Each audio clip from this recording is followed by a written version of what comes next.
पुराना हवेली अकेला खड़ा था, पहाड़ी की चोटी पर। ढलते सूरज के सामने एक खामोश गार्ड। विलेज वाले कहानियां फुसफुसाते थे, अजीब वॉइसों का, अस्पष्ट रोशनी का और भयानक परछाइयों का, जो इसकी जर्जर दीवारों के भीतर घूमती थीं।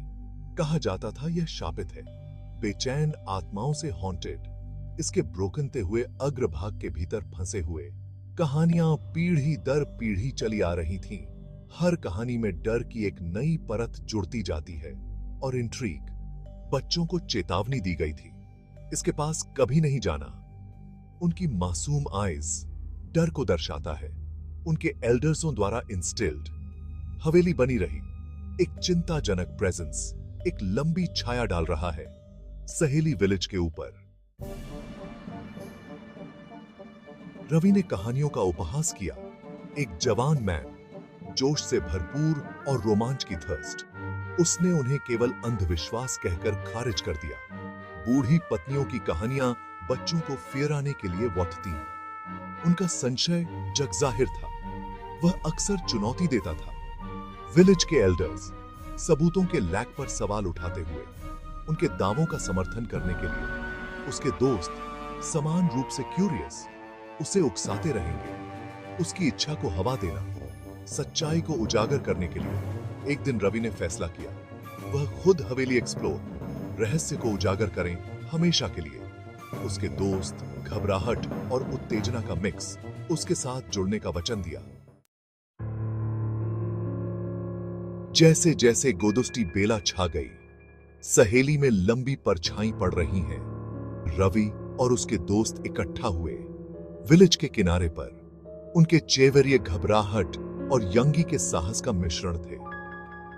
उन वॉटन ने चुना था पूर्णिमा की नाइट, उनके एडवेंचरिक कार्य के लिए, जब चांद की मूनी की लाइट्स उनके मार्ग को रोशन करेगा। और शायद, बस परहैप्स, मिस्ट्रियों का खुलासा करें। हवेली की दीवारों के भीतर छिपा हुआ है, एक समझौता हुआ था साथ रहने के लिए, चाहे कुछ भी हो। में उनका युवा कॉन्फिडेंस, डर की एक किरच को हाइडिंग जो उनके दिलों में दुबका हुआ था। वे निकल आउट पहाड़ी की ओर, उनके सिलुएट्स अंधेरे में समाते हुए। पुराने लोहे के फाटकों को खोलकर मानो उन्हें वापस मुड़ने की चेतावनी दे रहा। व्हाट?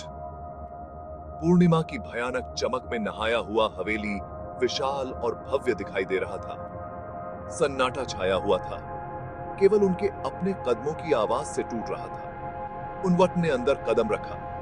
अंदर की हवा बासी थी, सड़ांध और उपेक्षा की गंध से भरी हुई थी। हर कोने से मकड़ी के जाले लटके हुए थे और कभी भव्य फर्नीचर पर धूल की मोटी परत जमी हुई थी। सन्नाटा बेवरिया कर देने वाला था, जो उनके पैरों के नीचे फर्श की लकड़ी की लकीरों से बढ़ गया था। हर कदम एक प्रतिध्वनि के साथ मिला, जो अदृश्य आंखों की तरह उनका पीछा करता हुआ प्रतीत था। वे एक कमरे से दूसरे कमरे में चले गए। हर एक उतना ही उजाड़ और भयानक था जितना लास्ट। फर्नीचर सफेद चादरों में लिपटा हुआ था, टिमटिमाती चांदनी में भूतिया रूप जैसा दिखता था। मुख्य हॉल में उन्हें एक आदमी का चित्र मिला। जब वे चले गए तो उनकी निगाहें उनका पीछा करती हुई प्रतीत हुईं। उन पर बेचैनी की भावना छा गई। चित्र द्वेष की एक स्पष्ट आभा प्रकट करता हुआ प्रतीत होता था। रवि के फ्रेंड्सों में से एक ने चित्र की आंखों पर कांपते हुए उंगली उठाई। ऐसा लगता है कि वे ग्लोते हैं, वह फुसफुसाया। उसकी आवाज दमनकारी सन्नाटे